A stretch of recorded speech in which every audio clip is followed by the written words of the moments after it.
Welcome to My Asshole Podcast. Let's get into it.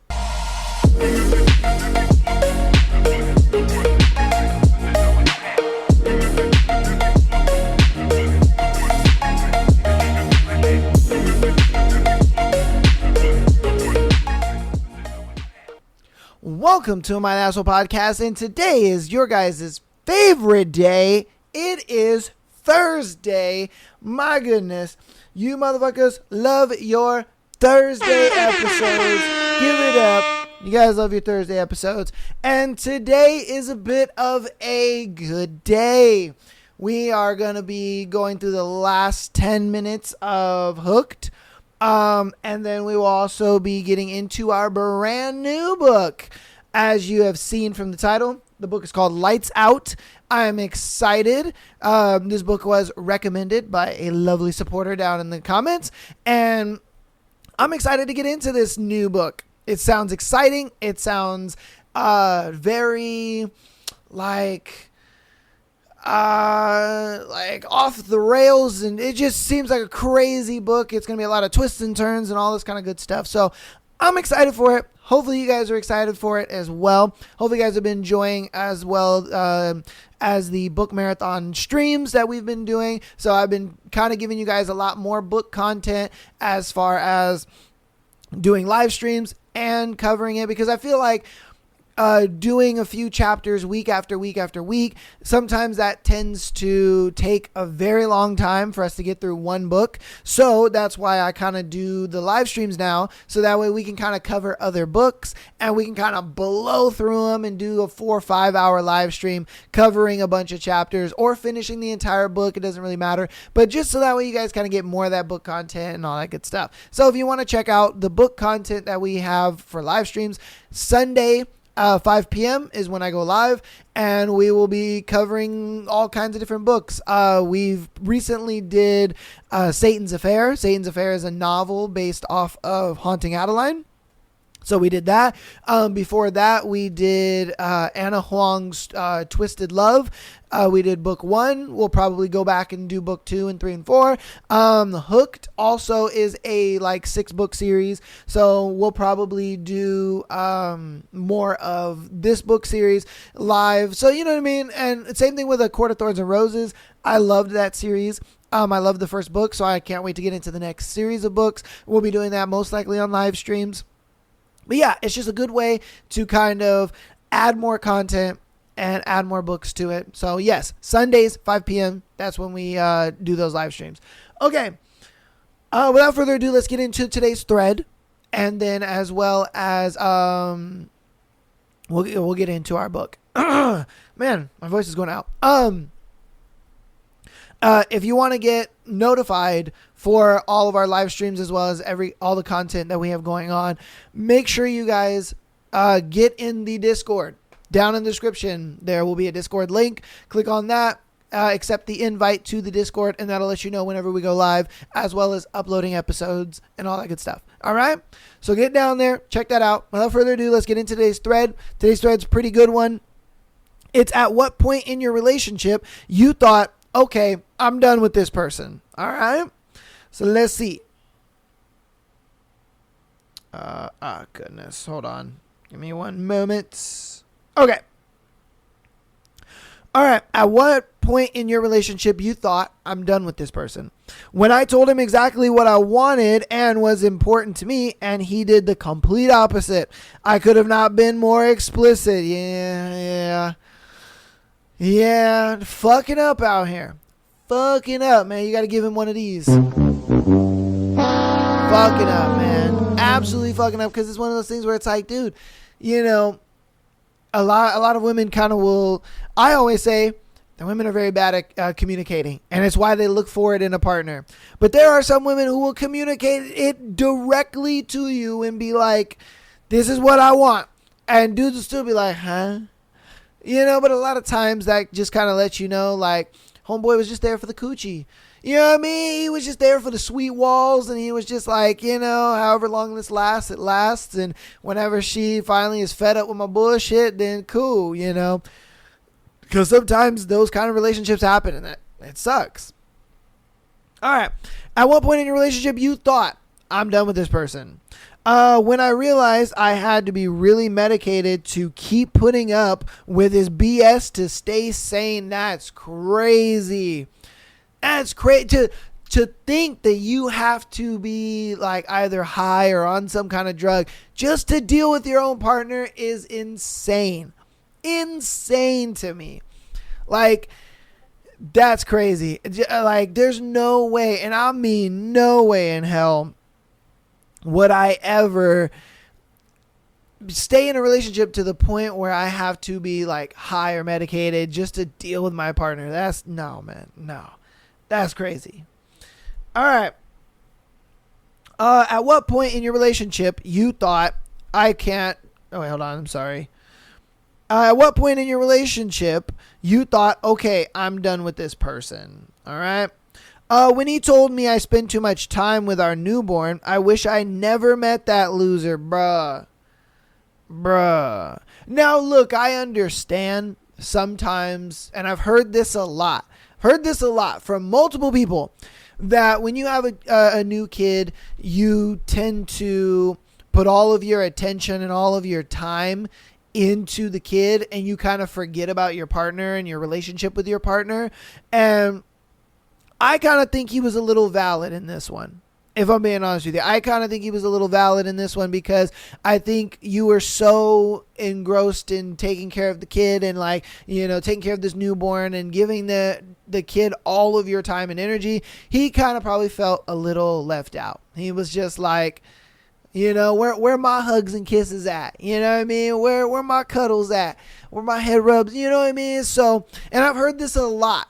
And of course I don't have kids, so I don't really know that dynamic too much, but I've heard this a lot from people who do have kids. They're like, I do forget, to love my partner, to pay attention to them, because you're so focused on your kid. It's like, you don't really realize, oh shit, I'm neglecting my partner and my relationship. So this one, I kind of feel like homeboy was valid, and I think you really needed to kind of realize what you were doing to your partner. I think you were kind of selfish on this one. I won't lie to you. All right. At what point in your relationship you thought, I am done with this person? Usually when they break up with me, I'm of the opinion that as long as both people sincerely want to work things out and actually try, then there's very little that can break you apart. So usually I'm always giving it my all, and though I'm still flawed and make mistakes, I try my best, because I believe it's just a matter of time. Oh, wait, hold on. I believe it's just a matter of not giving up until my girlfriend breaks up with me. The only way it works is if both people don't give up. But if one person has given up, then there's no fixing that, and you shouldn't try.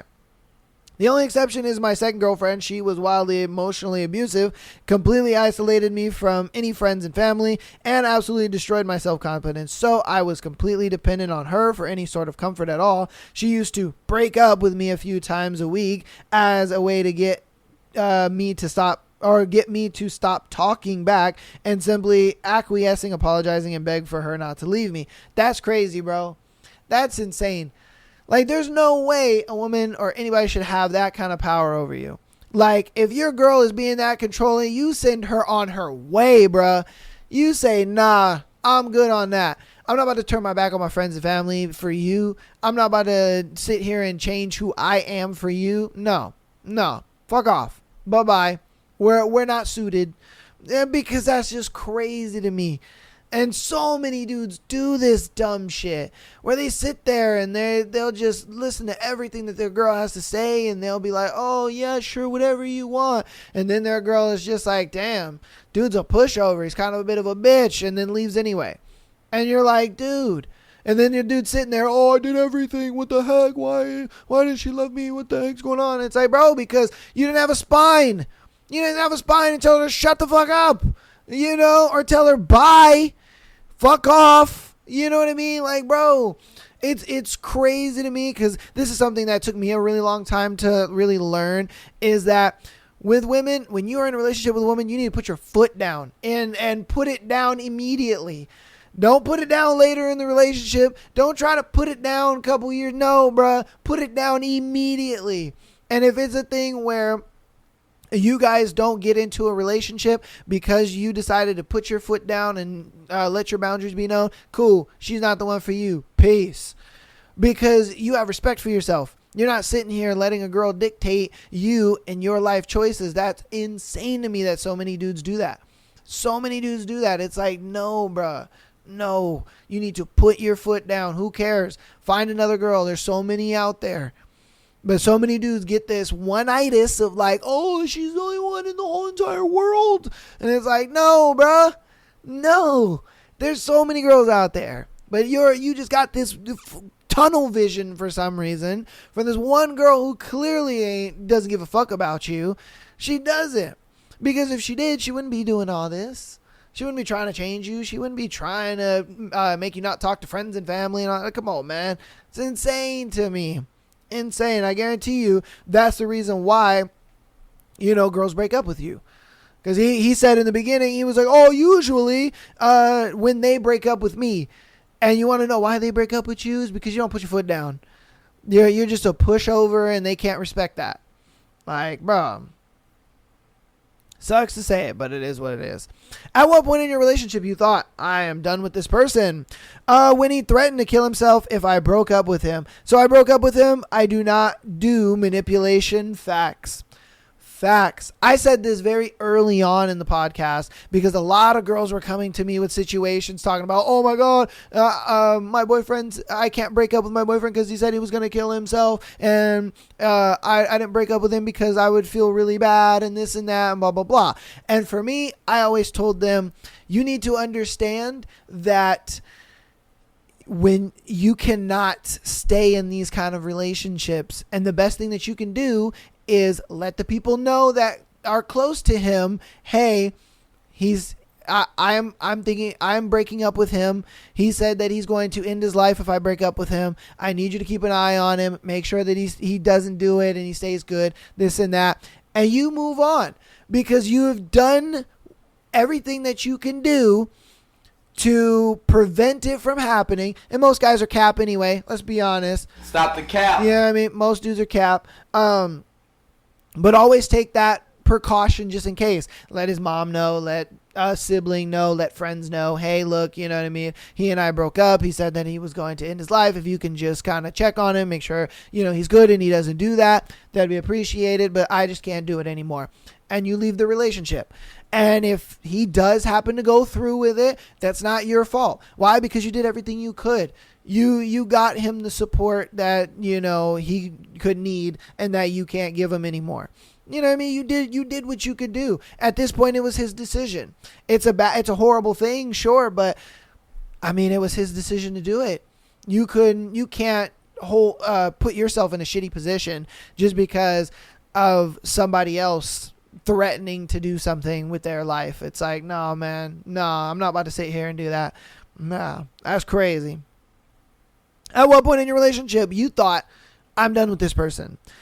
I had tried to leave already many times in the year before I actually left, but I was a shadow of my former self and couldn't go through with it every time, especially as they would manipulate me into thinking I was unlovable and that I kept failing to see their pure intentions behind the actual harmful actions. Then came a shocking death in my family. I was arranging a lot of things while dealing with an extremely difficult emotions, and I begged them for 2 days just to talk to me. Apparently, I was being dramatic, and I was blocked because they were too busy. Yeah, and I guarantee you that person, that relationship was a situation where you were not the main person. All right, there was a main person already, and you just weren't the main person. I guarantee it, because the only time this type of manipulation happens is when the other person knows that what they're doing is wrong, and they understand that when they get caught, they need you to be in such a situation of, I need this person and my validation and happiness and everything comes from this person. And if I don't have this person in my life, then it'd be ruined. So even if he does cheat or has another girlfriend or whatever the case may be, I will stay. And that's a lot of the times where that comes from, and not every time, but most of the time that's where that comes from. And so I guarantee you were not the only, you were the second person in this relationship. They had somebody else, and you were just kind of the, little side relationship going on. I guarantee you that's what was going on. It may not have been a full relationship with this other person, but things were most likely happening in the background and that's the reason why, let's be honest, it was most likely a dude doing this. Why he was manipulating you so much like that, because he looked at it like, well, if she catches me with this other girl, I have put her in a position where she feels like she needs me, and her validation and her happiness comes from me, so she won't leave. So yeah, bro. Woo! Oh, good thing you got out of that though. You know what I mean? At what point in your relationship you thought, I am done with this person, when I had to prepare myself mentally to see her? Facts.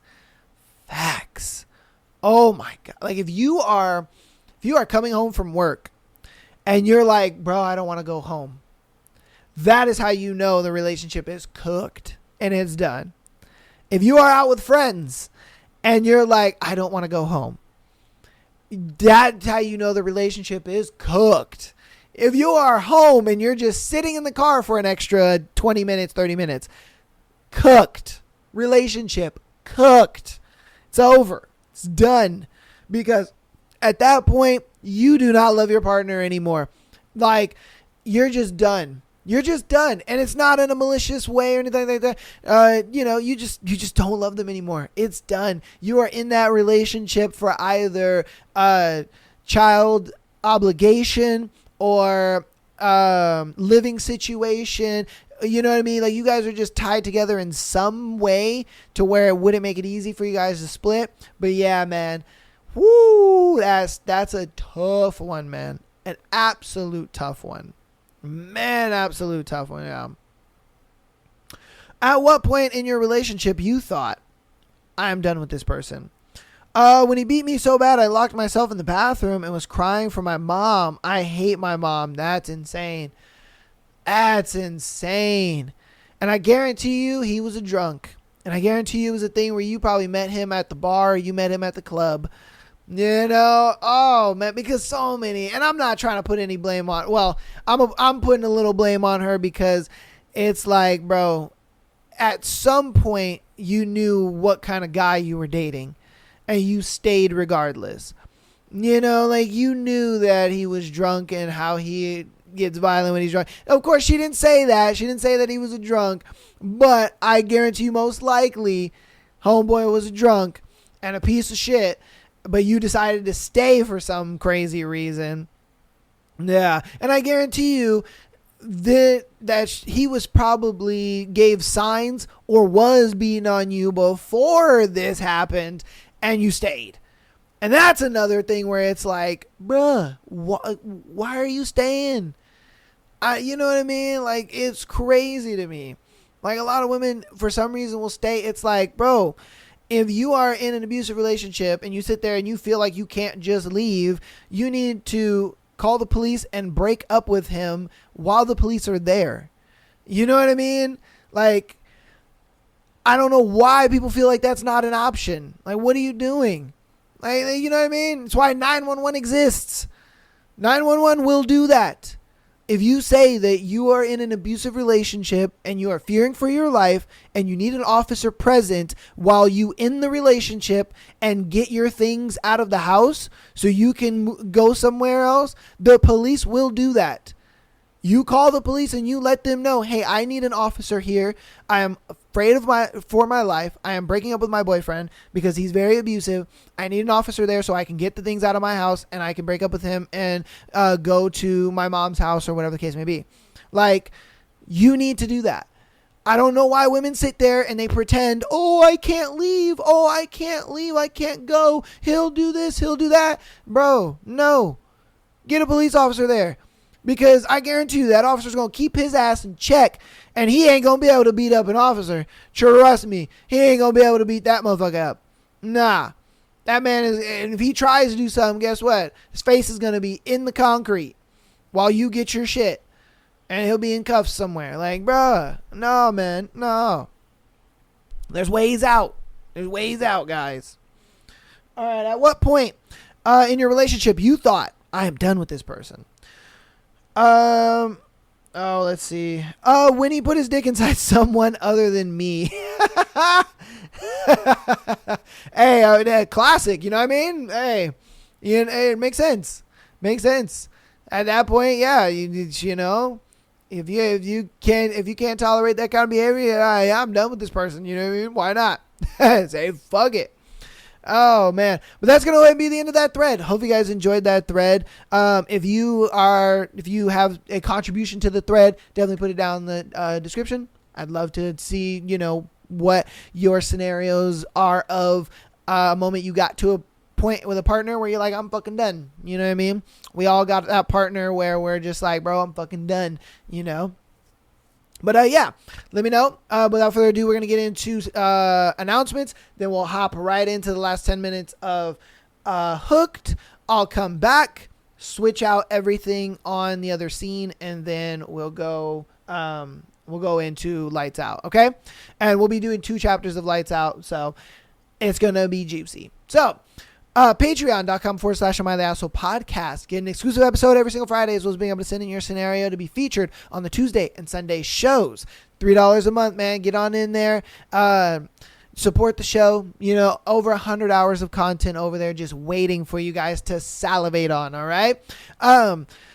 Discord, get on down in the Discord, get on into the notification center. Links are down in the description. You click that, you accept the invite, and you have the Discord at your disposal. That way you can be notified of everything that we do, everything from live streams to short form content to posts, all that stuff. Links are in the Discord as things go up, so you'll be able to click a link from the Discord. It'll take you to the YouTube video. It'll take you to the stream. It'll take you to wherever you want to go. TikTok, Instagram for the shorts. It'll take you everywhere. So it's all good. It's all integrated. Everything is amazing. So get on in there. Check that out, okay?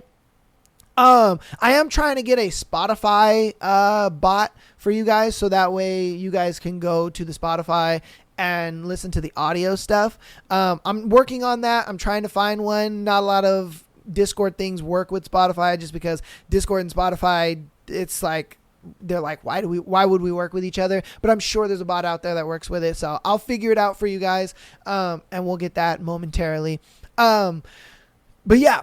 So, audio listeners, keep downloading the podcast on your preferred platform, as well as rating us 5 stars. It helps out a lot, and I appreciate all of the support you guys have been showing so far. It's been amazing. Day after day, I see the download numbers go up and see you guys supporting, and I really do appreciate that. Whether it's new episodes, old episodes, all in between, it's been awesome. TikTok as well as Instagram. Follow us there for the short form content. TikTok has all of the live streams. TikTok, I've really bolstered the way that, you know, the UI works and all that kind of stuff. The streams look really good on there. So, you know, if you're on TikTok and you enjoy watching your live streams there, definitely check out the live streams there. I've also made some changes as well to the YouTube, Twitch and Kick streams to kind of match a bit of the quality for TikTok, because TikTok had crazy quality, and then, you know, I was like, oh, I'm leaving the other platforms behind, so I got to kind of do that. So I've been really working with the stream stuff and getting it more interactive for you guys and having a lot more fun and stuff. So definitely catch the live stream, man. We got everything linked down in the description. So definitely follow us on Twitch or Kick, or subscribe to us on YouTube. I'm hoping by the end of the year we have 2,000 subscribers. Hit that nice goal. I know we can do it. All right. So without further ado, let's get into the last 10 minutes of Hooked. And then I'm going to switch over. We'll switch the graphics and everything. Switch over to Lights Out. We'll do 2 chapters there. And then we'll close this bad boy out. All right. Sounds like a deal. Okay.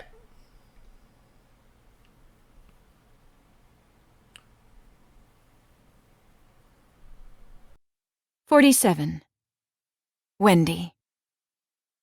It's been a week since I've killed, and grief sits heavy on my soul. I'm not sure there will ever be a time that it doesn't, but I don't regret what I've done. I was mourning my father long before now, and if I had to do it all over, we'd still be where we are today. At his memorial service, sitting in the front row with hundreds of people behind us, the tears that stream down my face are real, remembering the father who brought me acorns and always said goodnight.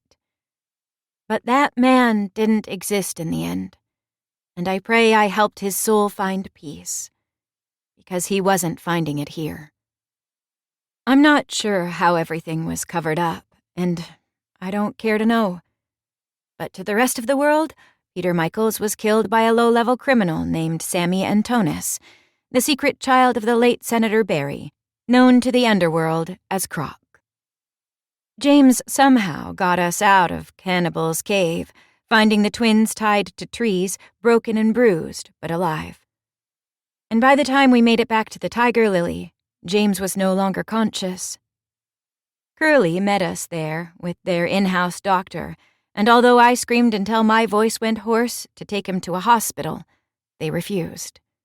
Too many questions and too many witnesses. 47 stitches, a few blood bags, and a week of rest later, and you'd never know he was so close to losing his life. Me, on the other hand, I've had to come to terms with the fact that my soul is now tainted in red. A heavy mark, but one I'll wear with pride. James says that sometimes true love requires sacrifice. Well, I'll sacrifice my soul 1,000 times over in order to stay with his. After the service wraps up, we settle into the car, James's arms wrapping around my shoulders and dragging me into his side. He tangles the fingers on his free hand with mine, bringing them up to his mouth and kissing every knuckle. "Are you all right, darling?" "As good as I can be, I suppose." "Have you checked on Jonathan?" I sigh, shaking my head. John didn't come to the service. When he found out about my father's death, he seemed happy. And when we told him the truth about his own father, he seemed relieved. It's odd, knowing that James and I share a brother. But now that he's out of Rockford Prep and living with us on the yacht, I'm excited for them to get to know each other, to love each other, as much as I love both of them. If there's anything I've learned over the past few months, it's that family is what you make it. "Hey, do you think we can stop by the Vanilla Bean?" I ask, suddenly wanting to see the smiling face of a friend. Angie reached out after hearing of my father's passing, and we picked up right where we left off. She hasn't asked what happened while I was gone, and I haven't offered an explanation. Although we haven't seen each other in person yet, so who knows if that will change. James leans in, pressing his lips to my ear. "We can do anything you like, darling. All you have to do is say the word." "Okay." I grin, turning toward him. My hand reaches up to cup his face. "And you? How are you doing?" He smirks. "I'm ready to go back home and tie you to my bed." "Behave, darling." I press a kiss to his lips. "Hey, not to change the subject, but do you want to have a service for Rue?" His eyes darken, his jaw tensing underneath my palm. He opened up about his relationship with Rue over the past week. He said he was just bored from being bedbound and needed to talk, but I have a sneaking suspicion it was his way of helping me grieve. When my thoughts would overwhelm me and my heart would ache with pain, James would wrap me in his arms and tell me tales of the Lost Boys, led by Rue and his bright red hair. And it did. Help, that is. He shakes his head. "No, he wouldn't have wanted that." My heart clenches in my chest. "Okay, but we always can, if you want." He presses his lips back to mine, his fingers trailing down my dress and dipping underneath the hem. "You're a very caring woman, Pet.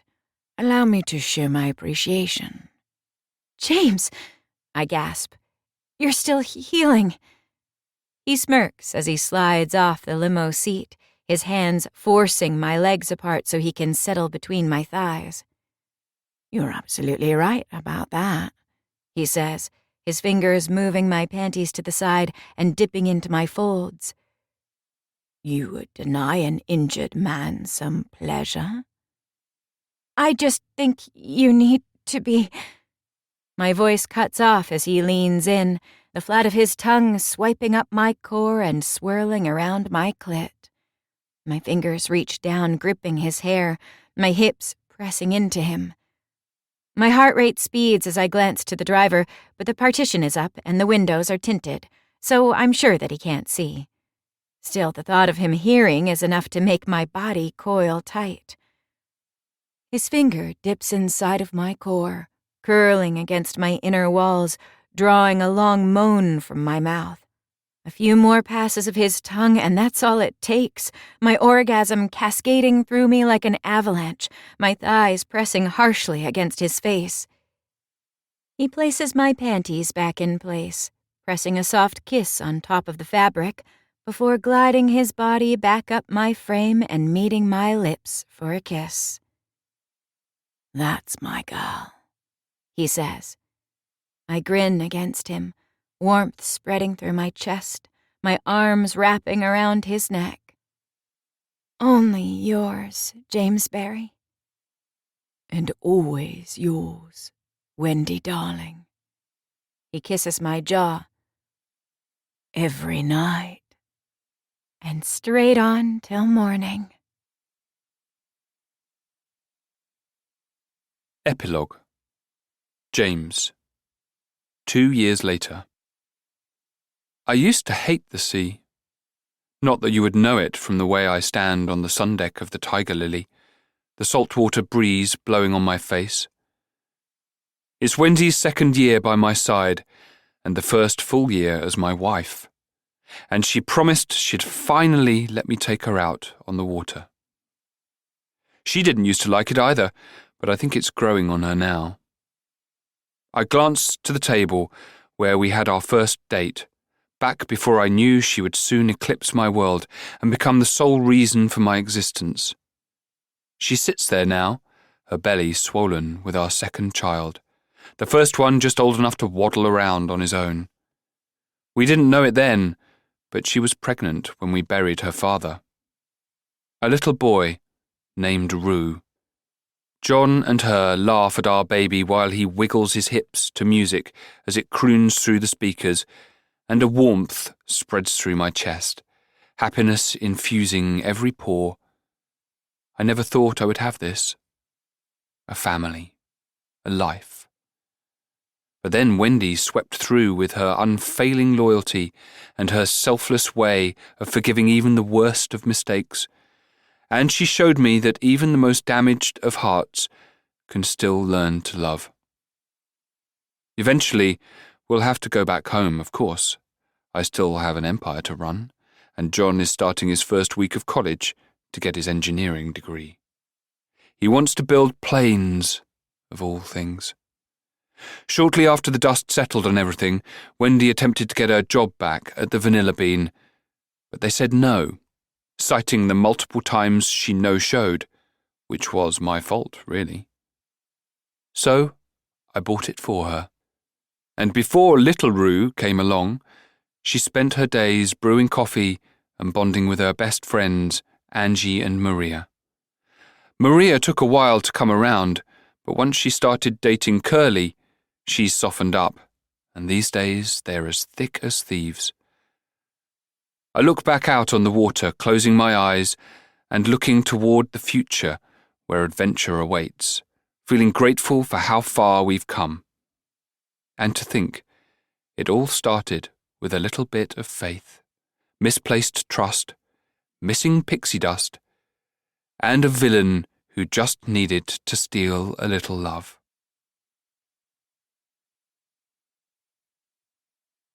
This concludes the reading of Hooked by Emily McIntyre. Copyright 2021 by Emily McIntyre. This book... Okay. Well, that is it for Hooked. This is not the end of the episode, though. Don't worry. I got you. We're good. We just finished Hooked.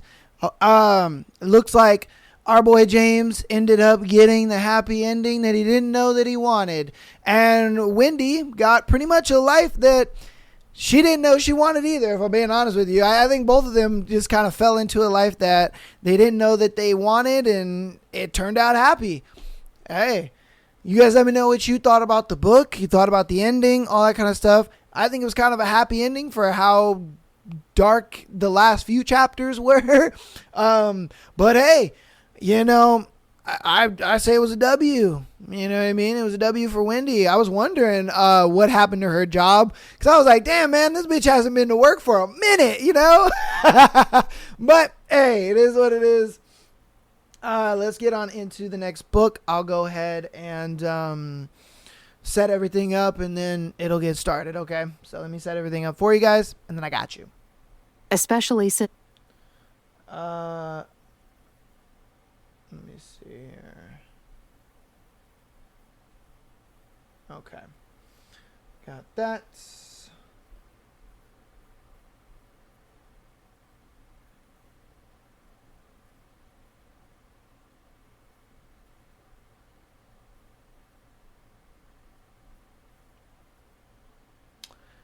Okay. Let's begin.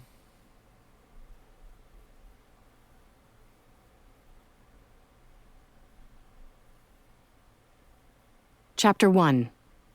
Allie. The new girl wasn't doing too well. She was curled up in one of the cheap, uncomfortable plastic chairs when I walked into the break room, staring into space. Her scrubs were rumpled, messy bun slipping sideways off her head, blonde strands sticking out like she'd been pulling at her hair. Beneath the fluorescent lights, her skin looked waxy and pale. The two other nurses in the room were giving her a wide berth, casting anxious looks her way as if worried she was going to puke or pass out. Or worse, quit, like so many others had. Over my dead body. We needed her. I couldn't keep pulling back-to-back 15-hour shifts or I would burn out. I took a deep breath and strode toward her, ducking down by her side so if she did puke, I could dive out of the splash zone. She didn't seem to notice me. Not good. "Hey, Brinley, right?" I asked, keeping my voice low and calm. It was the same tone I used when speaking to sick children. She blinked and turned my way, her blue eyes glassy and unfocused like she wasn't really seeing me. This was borderline shock. I would know. I saw it almost every shift in at least one of my patients. Damn it. She was totally going to quit. I turned slightly to the side, keeping my eyes trained on Brinley.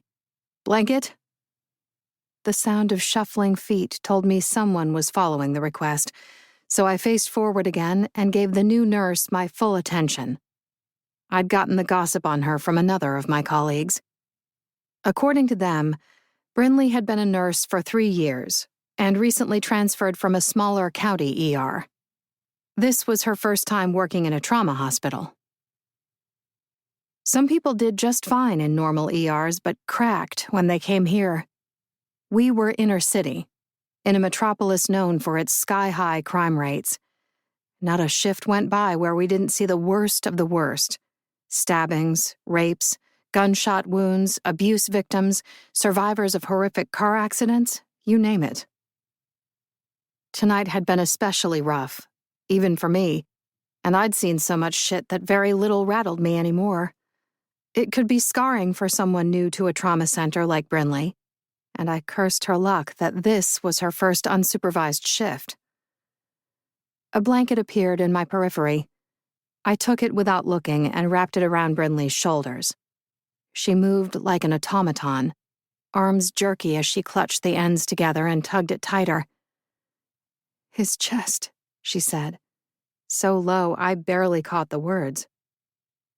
"The whole middle was just missing." Ah, so she'd gotten the close-range shotgun wound. It was amazing the man was even alive when he arrived, and terribly sad, because there was almost nothing we could do in cases like his. Too much of the heart, lungs, and other vital organs were shredded for someone to live through it. I heard he passed shortly after being rolled in. If Brinley had him, she would have gotten soaked through with blood. No wonder she was wearing different scrubs than earlier, and her hair still looked damp from having to shower it all off. "There was nothing you could have done," I told her. She sniffled, and her eyes finally seemed to focus on me. "I know, but God, I don't think I'll ever get that sight out of my head." "Don't worry. Tomorrow you'll see something equally traumatic, and that will take its place," a dark part of me thought, but I would never say something like that aloud. "Has anyone told you about the therapists?" I asked her. She nodded. "Third floor, right? And if you're on a night shift and need to talk to someone, there's a 24/7 call line."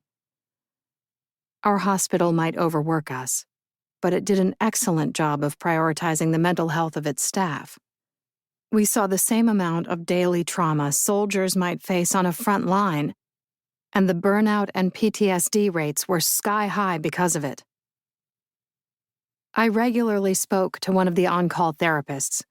It was one of the few things keeping me relatively sane while the healthcare system crumbled around us, and so many people quit the field that we were becoming dangerously understaffed.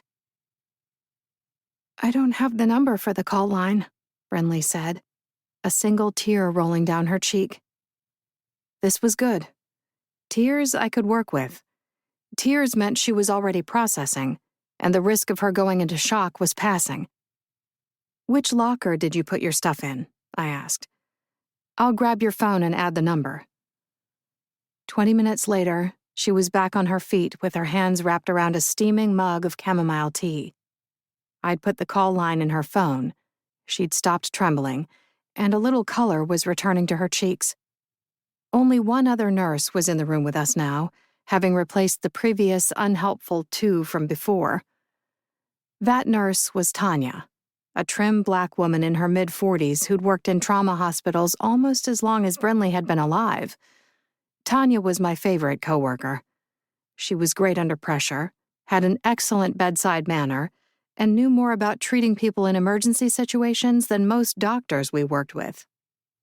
Right now, she was standing with Brinley near the window, talking quietly, one hand gripping the younger woman's shoulder.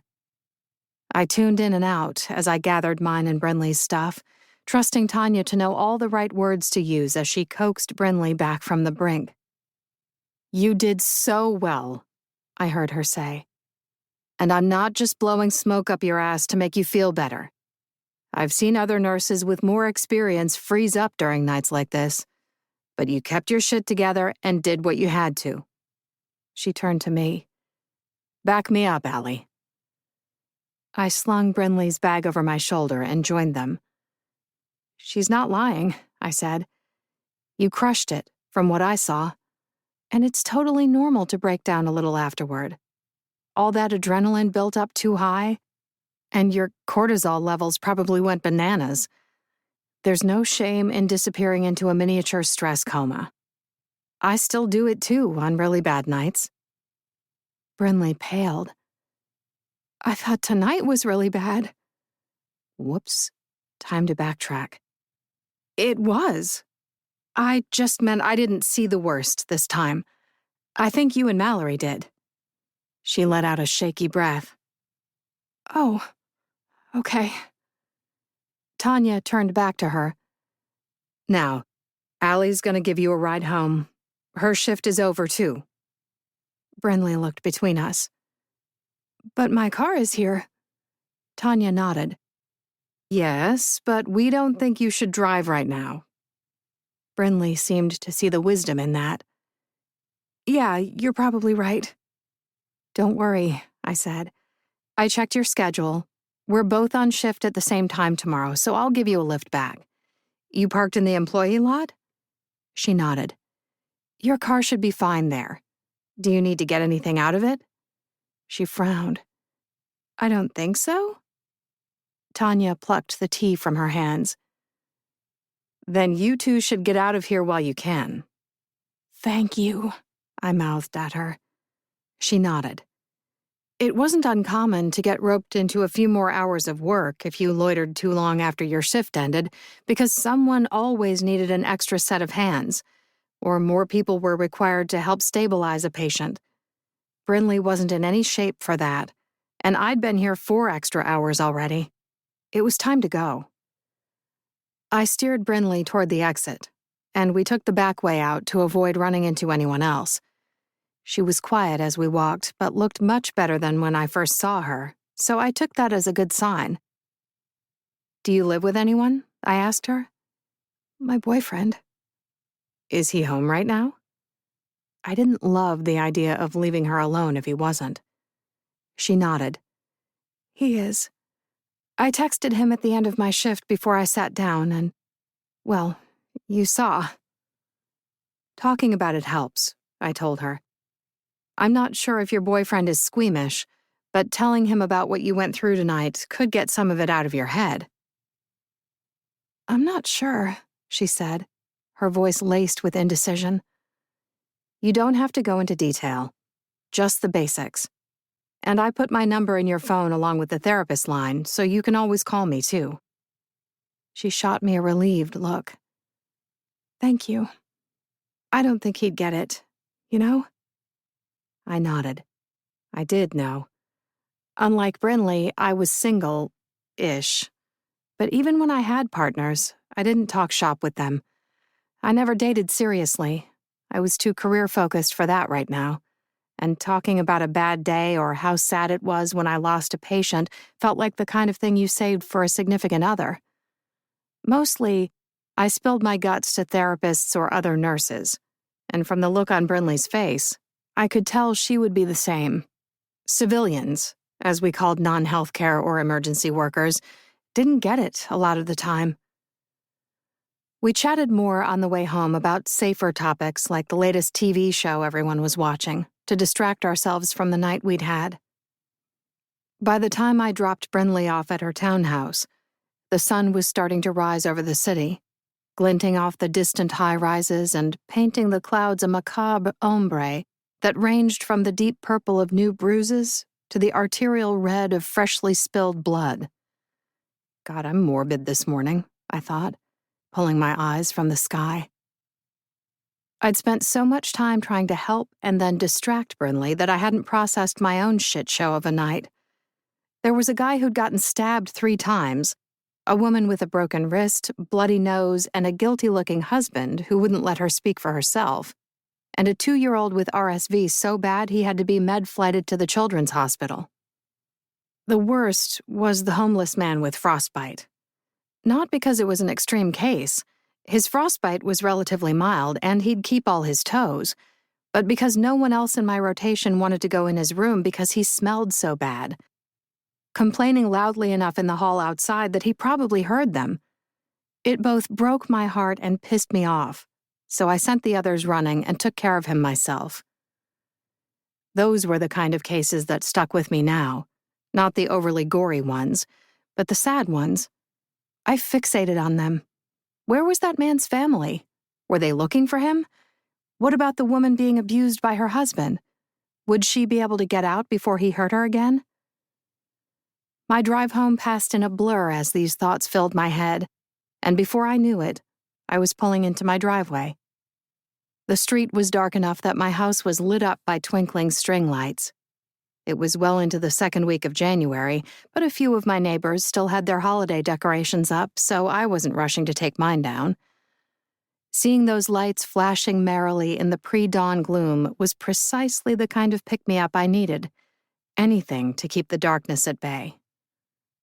I turned my car off and got out.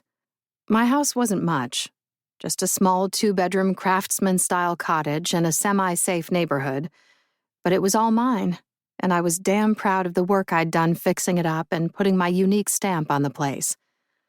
The siding was an antique pale blue-green, the trim was a warm white, and the small front deck looked festive and inviting thanks to the holiday-themed welcome sign and the Christmas tree that sparkled with tinsel and decorations. Inside, It was just as merry.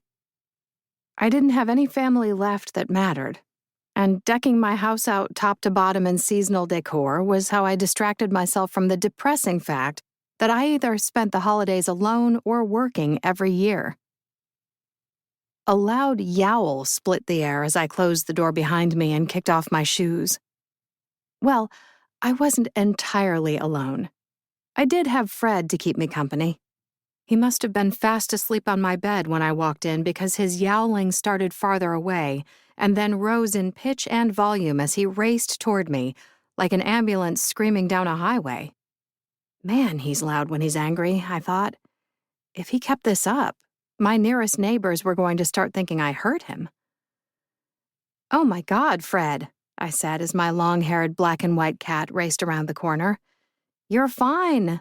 I'm only a few hours late this time." I scooped him up when he reached me, turning him onto his back so I could bury my face in his fluffy belly. My mom called this fur therapy growing up. She'd come home from a long day of work, and before saying hi to Dad or me, she'd head straight to a cat and snuggle them until they started to squirm. It always made her feel better, so I'd done the same thing to Fred since the day after he showed up in my yard, a half-drowned kitten crying to get out of a storm. I didn't know if it was because he was so young when I started doing it to him, but he tolerated fur therapy pretty well, purring and making biscuits in my hair. I probably would have seemed like a lunatic to non-cat people, but I didn't give a shit. On principle, I didn't trust anyone who didn't like cats, so they'd never be around to judge me anyway. I set Fred down once I'd gotten my fill, and he trotted behind me as I headed into my room to change. You'd think I'd be tired after such a long shift, but I was wide awake. Probably because I learned how to fall asleep at the drop of a dime, and I found somewhere to take a 5-minute power nap whenever there was a lull. The hospital had been weirdly quiet from midnight to 1, and I'd slept for a whole hour. Tanya told me one of the floor nurses, someone who worked on a higher floor in a specialty unit, had commented about it being slow when she came to pick up lab work, which jinxed us. ER nurses knew better than to say things like that.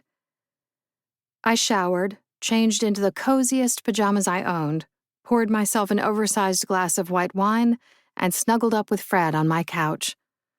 I had half a mind to turn on the TV and zone out for a while, but I hadn't checked my phone once during my shift, and those social media notifications were calling.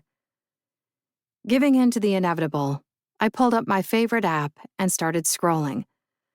There were the expected videos of cute animals doing cute things, people acting like idiots and getting themselves into trouble, story times about exes, and muscular people posing in gym mirrors. But more than anything else, there were thirst traps. Specifically, thirst traps of men wearing some sort of mask. My obsession with them started at the beginning of autumn when this subgenre of videos rose to the spotlight every year, thanks to horny book lovers and lusty lurkers like me. With one hand, I scratched behind Fred's ears. The other was busy smashing that like button for videos of men dressed in cosplay, decked out in futuristic military gear, and even a few sporting full horror movie costumes. I saved my favorites for the ghost-like masks, though. The shirtless ones had me drooling. Add in a knife and some fake blood, and that was an instant follow.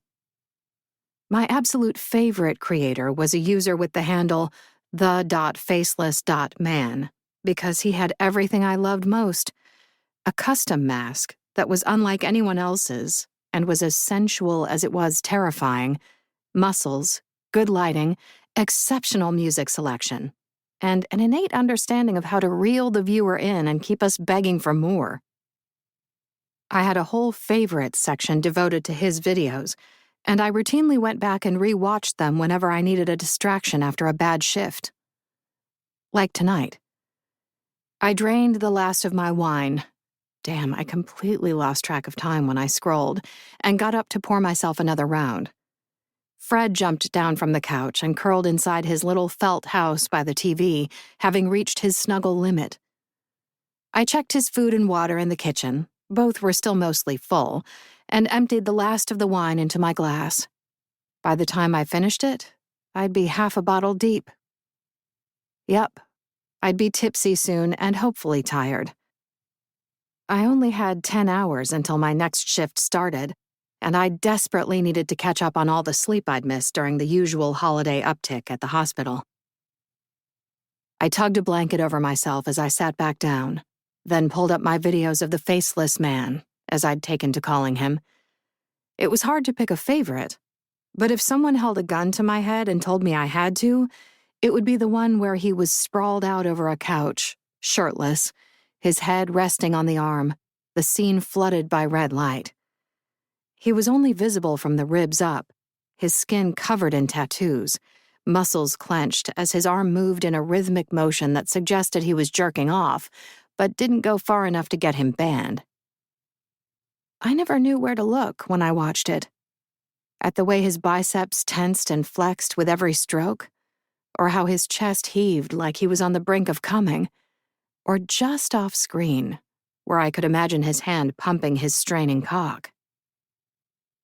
He started the video staring up at the ceiling. Toward the very end, he turned his head to stare directly into the camera, and even though I knew a mask couldn't have an expression, it felt like his did. Like those gaping black eyes stared straight into my soul, and that smirking mouth was calling my name while he came. The video cut off right after he turned his head, and it was embarrassing how many times I'd paused it right before that happened, so I could stare into those eyes a few moments longer. What would it be like to be in the room with him when he filmed it? To be the one he thought of while he got himself off? Or better yet, to come home one day and find him taking up this very couch as he waited for me in the dark, covered in blood, light glinting off the steel of his knife. That thought made me shudder with a mix of desire and fear. I wanted it in a way that probably wasn't healthy, but after all the ugly shit I'd seen working in the trauma center, and even before that in my fucked-up teen years, it was only natural that my tastes were starting to skew heavily toward the dark side. Maybe Tyler will wear it for me, I thought. Right, Tyler. The guy I'd been hooking up with for almost a year now. I'd nearly forgotten about him. It wasn't that he was forgettable, exactly. He was good-looking and a decent lay. But when work got busy, I tended to lose myself in it. And that had been happening a lot because of the hospital's staffing crisis. When was the last time we hooked up? It must have been before Christmas at least. Meaning it was far past time for a booty call. Tomorrow was my last shift of the week, and then I had 2 glorious days off. What better way to spend them than spread out under a man who knew where a clit was? I drained my wine, feeling high on the possibility of experiencing a masked man in real life. Before I could think better of it, I screenshotted an image of my favorite video and sent it to Tyler along with a text. I have 2 days off starting Friday. Want to come over that night and bring a mask like this? I promise I'll make it interesting for you. His response didn't come back until a few hours into my shift the next day, because he'd been asleep like a normal person when I sent my text. My heart sank as I read his words. Damn, girl, you still alive? I thought you ghosted me. It's been 2 months. Pass on the mask thing, I'm not into it. And I'm seeing someone anyway. 2 months? Had it really been that long? I scrolled up in our text thread, and shit, it had. Maybe it was time to book another therapy session and ask if they had any tips for balancing a personal life alongside this line of work. Because clearly, I was failing. Chapter 2. Josh. You good, man? I asked my roommate. We'd paused our video game 5 minutes ago so he could text someone, and I was getting bored. Tyler flopped onto the couch next to me. Yeah, I just had to break things off with that girl Allie I was hooking up with. I frowned. I thought you ended it months ago. He shook his head and ran a hand through his dark blonde hair, flexing his bicep and turning to check his muscles out. "Knock it off" was on the tip of my tongue, but I kept my mouth shut.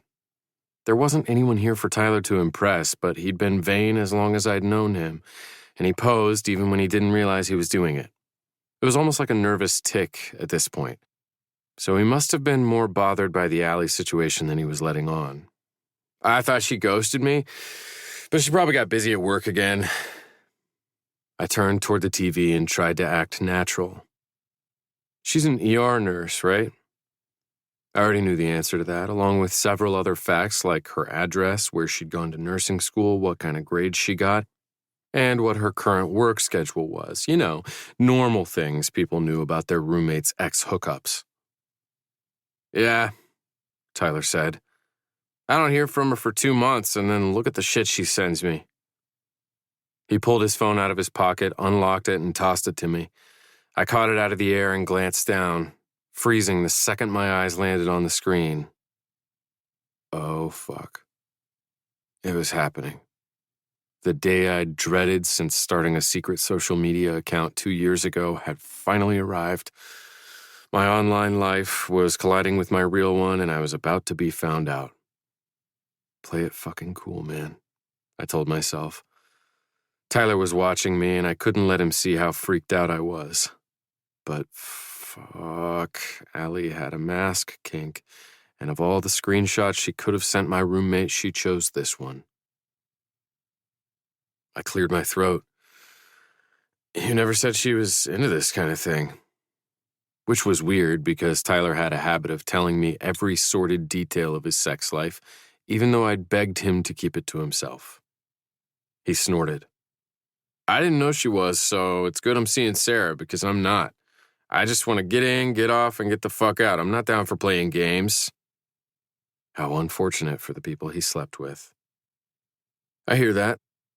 I lied, tilting the phone toward me as if I were inspecting the picture, and whoops, there went my thumb. Shit, I just accidentally deleted the text. Tyler shrugged. "It's fine. I don't need some shirtless dude on my screen." Some shirtless dude, I thought as I handed the phone back. So he hadn't looked at the picture too closely, because if he had, he would have recognized the tattoos, my tattoos. A girl he'd slept with had sent him a screenshot from one of my videos, and I would have been laughing if not for the fear of discovery and the adrenaline roaring through my veins. "You ready?" he asked, lifting his controller. "Sure." He unpaused the game, and we went back to shooting at everything that moved. I tried to focus on the split screen before me, but all I could think of was that text. Allie wanted to be fucked by someone wearing a mask. I'd only met her once, but she'd made an impact. It was over the summer, early one morning after she'd spent the night in Tyler's bed, not sleeping. I'd been awake too, cursing the weird acoustics of our apartment until I found my noise-canceling headphones and drowned them out with music.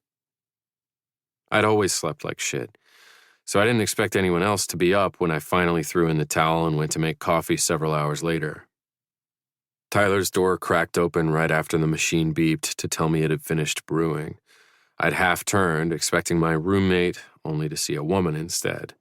A tall woman, which was unfortunate because she was wearing one of Tyler's shirts and it barely covered her crotch. My eyes had immediately fallen, taking in her long legs. Tyler met her at his gym, and she looked like someone who regularly hit the weights. Thick thighs, toned calves. And from what I could see of her arms, they were just as muscular. I'd lifted my gaze, realizing I was staring, and instantly regretted it. Allie was hot. Not that I'd expected otherwise. Tyler always dated attractive people. But she was more striking than beautiful, with a pointed chin, full lips that looked like they'd been well used the night before, a nose my mother would have said was distinctively Italian, and large dark eyes. Her brown hair was a mess, falling to her elbows in loops and snarls. The smile she'd given me when our gazes locked was nearly blinding. Please tell me you made enough for two. I'd grunted an affirmative and put my back to her. She'd tried to make small talk with me, and I hadn't been outright rude or anything, but I'd kept my distance and my face turned away while giving her monosyllabic answers, and she'd fallen quiet pretty fast. To make up for it, I poured her coffee first and set the mug on the counter where she could reach it. Then I'd splashed some into my cup and hightailed it out of there. Tyler hadn't told her who I was. He knew better than that, but I couldn't risk her seeing my face for too long and starting to wonder who I reminded her of. I looked too much like my goddamn father, and that Netflix documentary had just come out about him. It would have been my luck that Allie had seen it. The whole summer was rough thanks to that documentary, and I'd barely left the apartment because of it. Whenever Daddy Dearest was in the news, I'd have someone stop me on the street or in the supermarket and say, "I don't know if anyone has ever told you this, but you look just like a guy I read about the other day." Or they'd listen to a podcast about him or watched a true crime episode that focused on his many misdeeds. With the documentary came a fresh wave of interest, and I'd been working overtime for months to keep people from finding me or my mom and stepdad. Everyone wanted the exclusive interview from George Marshall Seacliffe's surviving family members, and sometimes they went to illegal lengths to track us down. It was why I'd gotten into hacking when I was still in high school. I'd wanted to help the three of us disappear from the internet, and I'd learned everything I could in pursuit of making that happen. Those skills had paid off in the long run. Now I worked for an exclusive cybersecurity firm writing code that kept other hackers from infiltrating Fortune 500 companies and stealing all their clients' money. It allowed me to work from home with flexible hours, leaving enough time to pursue other hobbies. Like making thirst traps for all the other mask enthusiasts out there. The same reason I stayed inside was why I didn't date much. Even though my hair was darker than my dad's, and I wore it shorter than his, we looked damn near identical. It wasn't so bad when I was younger and my face hadn't filled out yet. Being a scrawny kid had saved me. Now that I'd grown into my man body and was nearing the age Dad was when he got caught, I was a carbon copy of his mugshot. One of the first questions I asked the women I matched with on dating apps was whether or not they were into true crime. If they said yes, I blocked them and moved on. I only ever took a chance on the ones who said they hated all that gross stuff. On the rare occasions I did meet and hook up with women, it only lasted a few weeks at most. I broke things off when it felt like they were catching feelings or they got that look in their eyes that said they were trying to puzzle out where they knew me from. Even mirrors were a problem nowadays because I couldn't look at one without picturing my own face contorted in rage as fists rained down on me. I'd seen other documentaries about violent men, and it always baffled me when their family members swore they had no idea what their father/husband/uncle was doing in their free time. My dad was a fucking monster, and there was no disguising it. He'd only gotten away with his crimes for so long because he targeted marginalized women, was handsome, and could put on a good show for short periods, just long enough to convince the sex workers he frequented to get in the car with him. A lot like his idol, Ted Bundy. The only communal mirror left in our apartment was the one in the half bath, and I turned my head down every time I was in there to avoid it. So yeah, my face was a problem, which was why the thought of wearing a mask was so appealing. I'd been fixated on it for years and finally found an excuse to don one after a story popped up on my news feed about the rise of thirst trap accounts with people wearing masks. It was a lofty think piece about the psychology behind the trend, but I ignored all that bullshit and zeroed in on the videos embedded into the article. I could do that, I realized, the thoughts striking like lightning. Here was a way to finally join social media, show off the body I worked so hard for, and fulfill every human's desire to interact with others. Plus, I'd inherited some shit from my father, and one of those traits was wanting to be admired. I'd suppressed it for most of my life, but lately, my therapist had been trying to convince me how normal it was to chase after fame and acclaim. Our primitive brain craved it because back when we were still bashing each other's heads in with mammoth bones, to be popular was to be safe and protected inside the cave. Deciding it was okay to indulge my desires for once, I'd placed an online order for some high-end videography equipment, spent hours designing and 3D printing a custom mask, and watched far too many YouTube videos on filmmaking before I even created a social media account. And I'd told absolutely no one about it.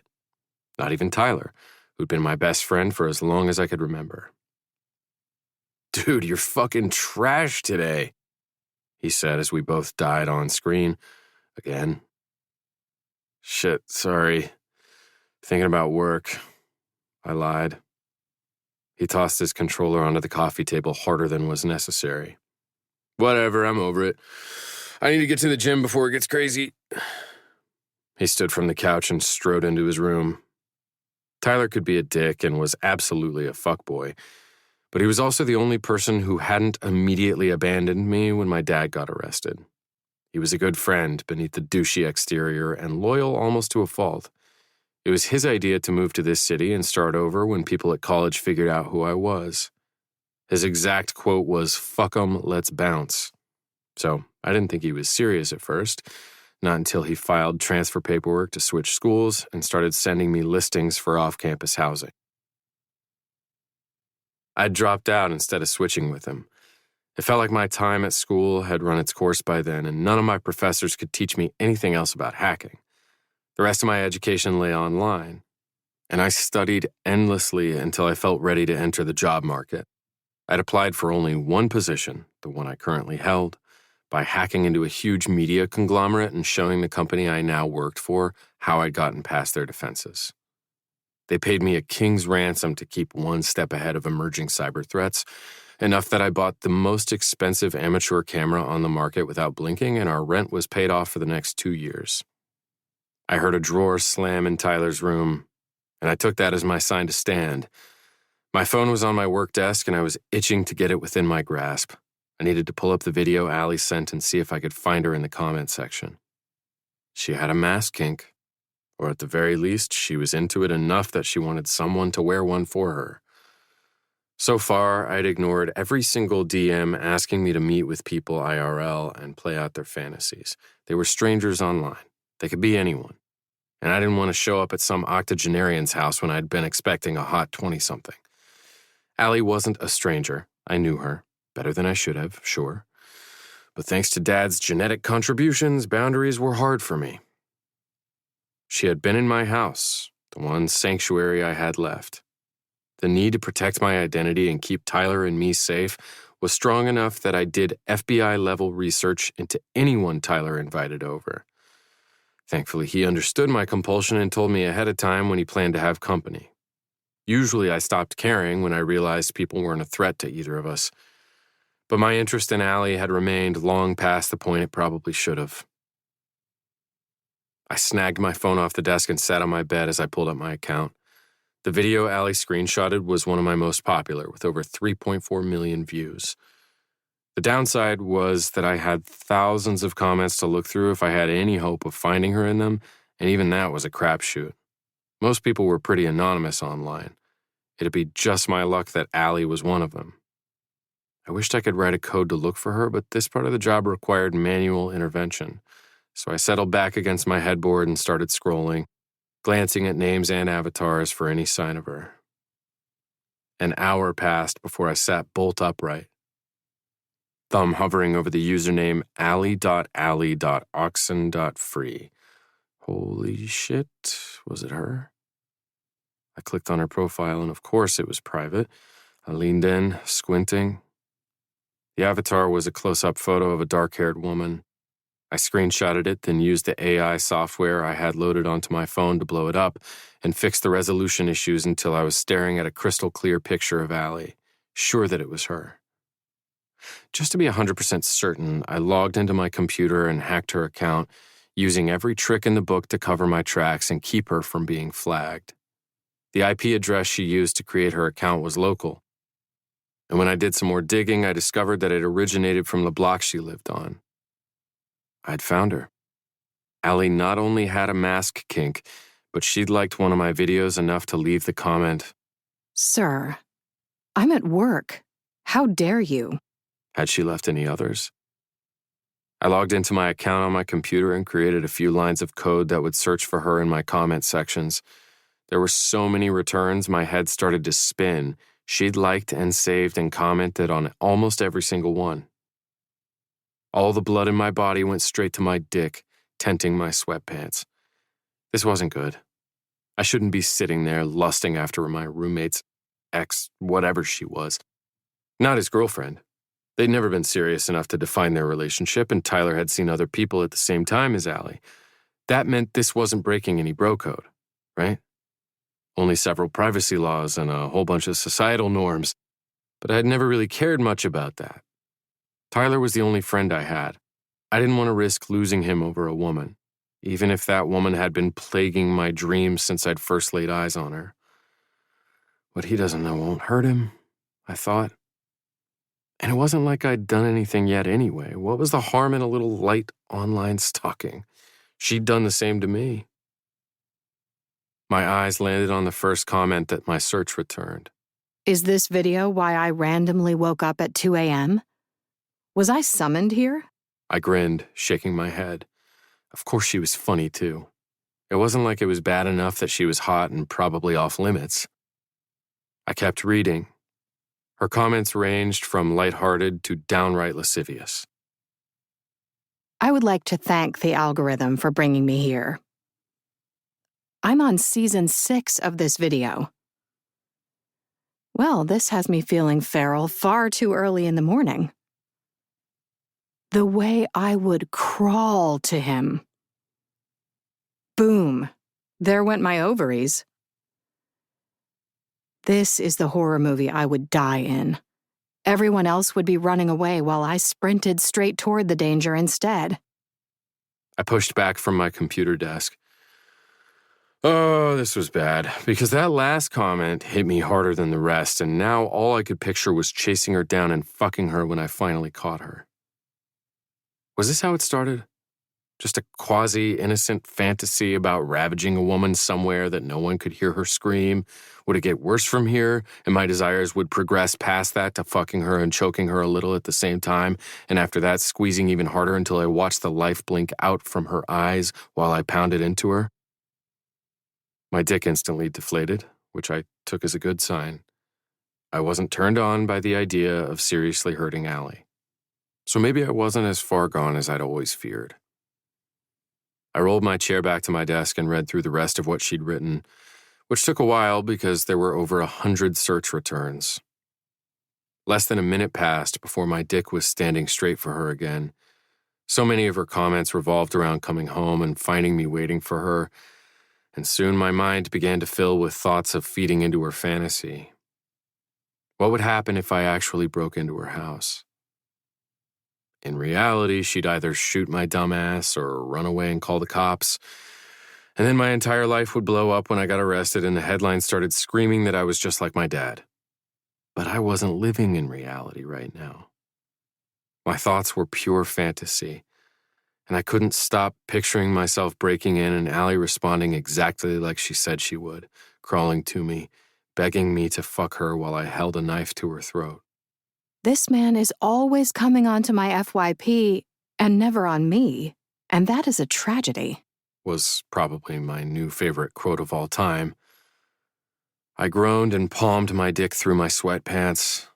The things I would do to this woman if she let me. I'd play into every lustful, dark thought she'd ever had, and I wouldn't have to worry about her desire turning to terror beneath me because, with my face hidden, there wasn't any risk of that.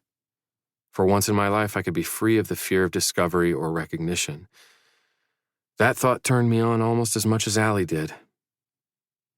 I leaned back in my chair and slid my hand into my boxers, gripping the base of my dick. What would it be like to break into her house? I knew I could do it. Along with hacking, I was pretty good at skulking around at night. I'd always been a night owl, which was especially true lately when there was less risk of anyone seeing me in the darkness than in daylight. I did my shopping at a 24-hour grocery store. My workouts were saved for 2 a.m. when there wasn't anyone in our apartment's gym. I stroked my hand up my dick as I imagined picking Allie's lock. I'd learned how to do it as a teen so I could sneak into my therapist's office and see what he'd written about me. A mistake, because I wasn't ready for what I'd found. But at least I'd learned a new skill in the process. I could dust it off now and put it to better use, slipping into Allie's house in the dead of night while she was on shift at the hospital. I rubbed my thumb over the head of my dick when I reached the top, coating it in pre-cum before sliding my hand back down to grip the base again. My lids fell shut as I pictured Allie standing in her doorway, looking rumpled and tired after a long night, her eyes flashing wide with fear when she realized she wasn't alone. Who's there? What do you want? I heard her call out in a quavering voice. In my head, I pointed the knife at her in answer. You. She put her hands up. Just take what you want and get out. Please don't hurt me. I shook my head and tilted the knife tip toward the floor in an explicit command. She dropped to her knees like a good little girl. I strode toward her, watching her chest rise and fall as I approached. Her eyes moved from the knife to my shirtless torso covered in blood, the black of her pupils inching out brown as her fear started to shift into lust. I stopped above her, staring down at her upturned face, reveling in the vulnerability of her position. Oh, so carefully, I placed the tip of the knife beneath her chin and tilted her face up as I unzipped my fly and let my dick spring free. Her gaze lifted to the dark eye sockets of my mask for one breathless moment, and then her lips popped open, and she leaned forward, suctioning that luscious mouth around the head of my dick, and... oh, fuck.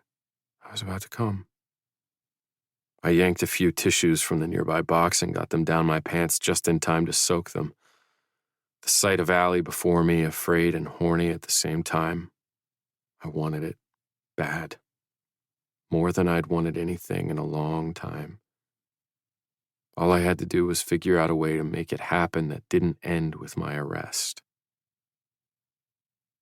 Allie's neighborhood was still lit up like Christmas, and that was, surprisingly, the biggest hurdle I had to face while planning my little stunt.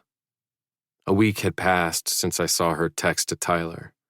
7 days of trying to talk myself out of this insanity while practicing my lockpicking, researching whether or not Allie had a home security system.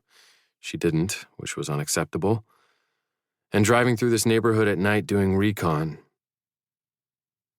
Clearly, the still rational part of my brain had failed to get the rest of me to see reason, because here I stood in the shadows by Allie's back door trying to catch my breath after triggering a mini street-wide blackout and sprinting behind her house to unscrew her rear floodlights before the power kicked back on. I leaned my head against the vinyl siding and closed my eyes. I was going to get caught. I was going to get caught and make international news, and because of who my father was, there was no way a jury would ever think this was my first break-in. They'd think I planned something far more nefarious and I'd get sent to jail for the rest of my life for this stupid shit. All because I wanted to fuck a pretty girl while wearing a mask. I should have gone home. Pushed off the wall, got in my car, drove away, and forgot all about Allie's mask kink. A normal guy would have, a sane guy. But I must not have been either of those things because the second thoughts of leaving swirled around my head. A resounding no cut them off. Maybe it was time to accept the fact that I wasn't normal and I never would be. I wanted things most people didn't, craved darkness and depravity instead of light and love. I'd been fighting my nature for as long as I could remember, and I was tired of it. So fucking tired. It'd be much easier to give in for once. A relief, really. I'd worked so hard to fix and suppress the things that I'd been taught were abnormal. But after over a decade of therapy and drugs, the thoughts and desires that most of society deemed problematic remained. Here was my chance to finally live them out. I'd done as much preparing as I possibly could. My skin was covered head to toe, so there'd be no trace epithelial for a forensics team to find. Only one of Allie's direct neighbors had a security system, and I'd hacked into their network to see if any of their cameras overlooked her backyard. They didn't. Just in case I'd missed something, I wore a balaclava to hide my face. The boots I'd shoved my feet into were a size larger than I normally wore, and I'd plastered over the soles so there wouldn't be any distinguishable tread marks left behind. All that was left to do was get in, do what I had to do, and get out. I took a deep breath and turned toward the door. The moon was only half full, but between it and the nearby Christmas lights, I was able to make out the doorknob. I tugged my backpack off and pulled my mini lockpicking kit free. The steel tools gleamed in the moonlight as I slipped them out and got to work. My personality sometimes skewed toward obsessive behavior, and I'd practiced this so much that it only took a minute to get the door unlocked.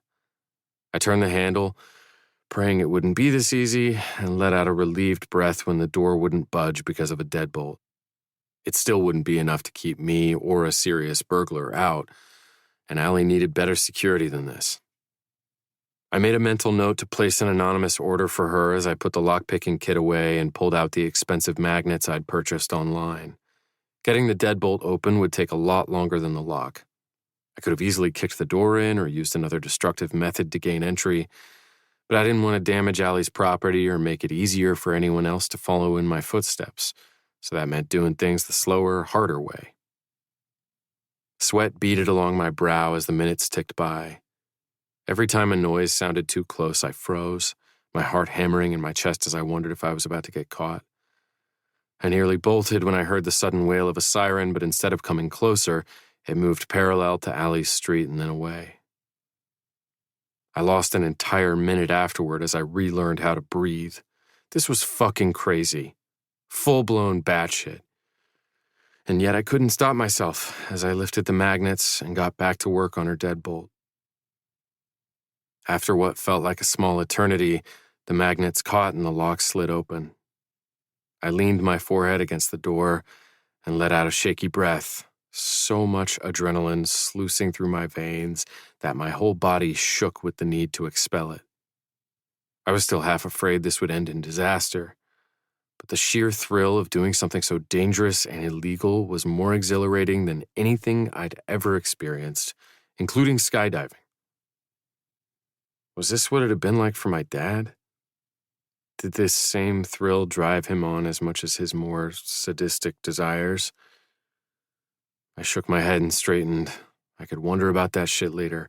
Right now, I needed to get inside. I turned the handle and cautiously pushed the door open.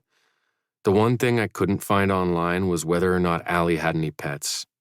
I hadn't heard barking while I jimmied the locks, but that didn't mean there wasn't an attack dog waiting for me inside that had been trained to be quiet. Sure, I could have assuaged my worry by asking my roommate. Tyler had been here a few times, so he would know the answer. But I didn't want him to think I was interested in any of his exes, especially Allie. The rear of the house was dark, with only a soft glow emanating from the front room where Allie's Christmas tree stood proud and fully lit in a window. It was enough illumination to make out my surroundings and realize there were no dogs waiting to pounce. I quickly shut the door behind me and locked it. An unholy yowl split the air. Fuck. Allie had some sort of demonically possessed canine after all, and it would probably rip through my pant leg and splash my blood all over the goddamn house for the cops to find. I grabbed the doorknob and was about to tear out of there when a small, fluffy shape darted into the room and stopped short. A cat. Allie had a cat. We eyed each other in the darkness. It was pretty runty despite the long black and white hair. If push came to shove, I could take it. Don't fuck with me, I warned. In response, it turned sideways and stood on its tiptoes, fluffing up like a skunk. Despite myself, I grinned. The cat might be small, but it looked like a fighter, and that I could appreciate. I'd never had a pet. Serial killers were well known for getting their start on small animals, and I didn't want the temptation in case I was more like Dad than I realized. I worried that if I adopted one, I either wouldn't feel anything for it, meaning none of the protective instincts or cute aggression most pet owners seemed overwhelmed with, or I'd have all my greatest fears confirmed and take one look at it and think prey. As the seconds ticked by, I stood glued to the doormat, waiting for some violent urge to overtake me. All I felt was slight trepidation. Cats had claws, right? What if it lunged at me and scratched deep enough to draw blood? Even a drop was enough to identify someone. Without warning, the cat deflated and sauntered forward. Oh, fuck. What was it doing? I stepped back and flattened myself against the door, weirdly mesmerized by how its eyes glowed in the darkness. This small, fluffy creature would be so easy to kill, yet I had no desire to harm it. That had to be a good sign, right? Or was this such a new experience that whatever horrible response I might normally have was muted. No scratching, I told the cat. There was still a chance that some monstrous craving for blood was stirring beneath the surface undetected, and if it attacked me, those murderous instincts might roar to the forefront of my psyche and cause me to do something terrible. I'd been taught not to trust myself, and this seemed like the perfect setup for learning just how alike Dad and I really were once and for all. The cat strode right up to my feet, unperturbed. I remained frozen in place, waiting for the proverbial other shoe to drop. But instead of biting me, it sniffed my pant leg and butted its forehead into my shin, purring so loud that it sounded like an engine turning over. I let out a relieved breath and half fell to a squat to get a closer look at it. The thing was kind of cute, with white patches above its eyes that made it look like it had eyebrows. Right now they were drawn together as the cat half-lidded its eyes and butted against my leg again, as if looking to be petted. Had I ever thought anything was cute before? Maybe the better question was, had I ever let myself before? Sorry if I fucked this up, I said, lifting a hand to scratch the cat between the ears and then stroke down its back like I'd seen other people do on TV. This was the first time I'd ever pet an animal, and my fingers shook. Thankfully, it was from unspent adrenaline and not the rising desire to strangle Allie's fur baby. Crisis averted, for now, at least. So far, I'd learned two crucial things about myself this week. I didn't want to hurt Allie or her cat. Maybe I wasn't a psychopath after all. They cared about no one and nothing but themselves. But that didn't rule out sociopathy. Most sociopaths were capable of caring for a few select people. They were their rare exceptions, developing intense love and devotion for them while feeling absolutely nothing for anyone else. I cared about my mom, stepdad, and Tyler. They were my people, and I barely thought of others. But was that because of a personality disorder or because they were the only ones who had earned my trust? I shook my head and stood, ignoring the cat's annoyed meow of protest when I stopped petting it. I wasn't here to bond with an animal. My time was limited, and the longer I lingered, the higher the risk of detection. I could puzzle out my mental health later. I had a video to film and a camera to place. It was time to find out just how serious Allie was about wanting to walk into her house and find a masked man waiting for her in the darkness.